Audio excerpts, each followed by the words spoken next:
नमस्कार, मी हुमरे बापूसाहेब. आपलं दैनिक संघर्ष योद्धा लाईव्ह न्यूजमध्ये सर्वांचं स्वागत. आज आपण गेवरा तालुक्यातील उमापूर या गावामध्ये आहोत. उमापूर एक सर्कलचं गाव आहे आणि गेवरा तालुक्यामध्ये उमापूरची एक मोठी बाजारपेठ म्हणून या उमापूरकडे पाहिलं जात आहे. उमापूरमध्ये जवळपास 17 ते 18 कृषी सेवा केंद्र आहेत आणि आता काही दिवसावर मान्सून दाखल होणार आहे. शेतकऱ्यांची लगबग आता कृषी सेवा केंद्राकडं सुरू झालेली आहे आणि आपण पाहत आहोत हे उमापूर येथील महादेव कृषी सेवा केंद्र आहे. या ठिकाणी बी बियाणं खतं असं सर्व प्रकारचं या ठिकाणी साहित्य येऊन हजर झालेलं आहे आणि आता शेतकरी देखील या महादेव कृषी सेवा केंद्रामध्ये खरेदीसाठी चक्रा मारू लागलेले आहेत. या ठिकाणी महादेव कृषी सेवा केंद्राचे मालक आहेत. आपण सविस्तरपणे त्यांच्याकडून जाणून घेणार आहोत. आपलं नाव सांगा अगोदर. नमस्कार, महेश अर्जुनराव राऊत.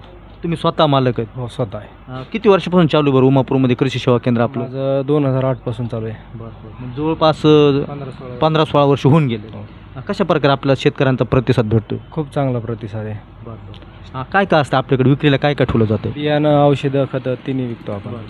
खतं सगळ्या प्रकारचे ठेवले जातात? हो, सगळं बियाणं सगळ्या प्रकारचे ठेवले जातात? सगळ्या प्रकारचं असतं. किती उलाढाल होते वर्षाकाठी आपली? साधारणतः 1-1.5 कोटी रुपयाची होती आम्ही. वरून काही शासकीय स्तरावर काही आपल्याला अडचणी काही निर्माण होतात का? आता अडचणी म्हणलं तर सगळ्यात महत्त्वाचं आम्हाला लिंकिंगच्या अडचणी जास्त आहेत.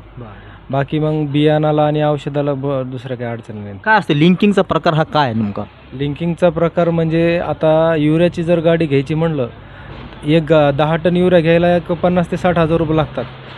त्याबरोबर परत 50,000 रुपयाचं ऑदर मटेरियल घ्यावं लागतं, जे शेतकऱ्यांना आजच्या परिस्थितीत लागत नाही किंवा ते मटेरियल आमच्याकडं वेस्टेज गोडाऊनला पडून राहतं. बळच आम्हाला एक तर घरच्या शेतात टाकावं लागते किंवा मग ते एक्सपायर होतं, खराब होऊन जातं आणि त्यात आमचं नुकसान होतं. काय आव्हान करताल का असं कृषी खात्याला? काय आव्हान असेल आपलं? आम्हाला कृषी खात्याचं एवढं सहकार्य करावं की आम्हाला बगर लिंकिंगचा युरिया खतं मिळावं आणि शेतकऱ्यांना आम्हाला व्यवस्थित वितरण करता यावं, एवढं आम्हाला अपेक्षा आहे. बरं, दरवर्षी शेतकरी एकच बी बियाणाचं किंवा एकच खताचा आग्रह धरतात, यामुळं काय अडचण वाटते का आपल्याला? अडचणी तर येतातच तशा. वरून जर मटेरियल आम्हाला सप्लाय चांगला मिळाला तर आम्ही पण खाली व्यवस्थितच वाटतो आणि प्रत्येक शेतकऱ्याला थोडंफार समजून सांगतो, बाबा तू 10 बॅग नको घेऊ, 5 बॅग घे, 2 बॅग घे, ह्या नाही घे, त्या घे, म्हणजे वेगवेगळ्या व्हरायट्या घ्या. आणि शेतकऱ्यांना बी असा आग्रह आहे माझा किंवा एकाच व्हरायटीची तुम्ही मागणी करू नका. प्रत्येक आता नामांकित कंपन्या खूप चांगल्या आहेत, रिसर्चमध्ये आहेत आणि सगळ्यांचा जो बियाणा आहे तो क्वालिटीचा येतो. तर आपण बी शेतकऱ्यांनी दरवर्षी थोडंफार नवीन 2-4 बॅग लावायलाच पाहिजे, प्रयोग केलाच पाहिजे. प्रयोग केला तरच आपल्याला त्याचा अनुभव येईल, रिझल्ट मिळेल. असं कधी घडलं आहे का आपल्याकडून एखाद्या कंपनीचं बी बियाणं शेतकऱ्यांनी घेतले आणि ते डुप्लिकेट निघले? असं कधी घडलं आहे का? नाही, आत्तापर्यंत असं कधी झालं नाही, कारण की आपण मटेरियल घेताना एक तर अधिकृत विक्रेत्याकडून घेतो किंवा मग जे कंपनीचं आपल्याकडं काम आहे त्या कंपनीचंच मटेरियल घेतो. आपण समजा बाहेरच्या जिल्ह्यातून बी कधी मटेरियल आणत नाही. बीड जिल्ह्यातले आपले जेवढे अधिकृत मोठाले होलसेलर आहेत त्यांच्याकडूनच आपण माल घेतो, पक्क्या बिलात घेतो आणि पक्क्या बिलातच विकतो आपण. जर असं घडलं एखादं प्रकरण तर तुम्ही त्याला कशा प्रकारे न्याय देण्याचा प्रयत्न करता? आम्ही त्यांना 100% सहकार्य करतो, कारण की शेतकरी आमच्यासाठी सगळ्यात महत्त्वाचा अगोदर शेतकरी आहे. बाकीचे कंपन्या हे तर कंपन्या कितीक बेतात कितीक जातात, आम्हाला रोज शेतकऱ्याची आमचा संबंध आहे आणि 12 महिने त्यांचं आमचं देणं घेणं चालू असतं. आज बियाणं झालं, उद्या कापूस आल्यानंतर आम्ही कापूस खरेदी करतो.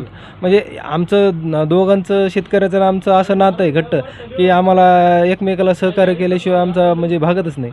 किती गावचे शेतकऱ्याचा संपर्क असतो बरं इथं? आता सरासरी आमच्या आजूबाजूचे 10-15 गाव येतात आमच्या उमापूरला. आता किती तारखेपासून आपण सुरू करणार खरेदी विक्रीला?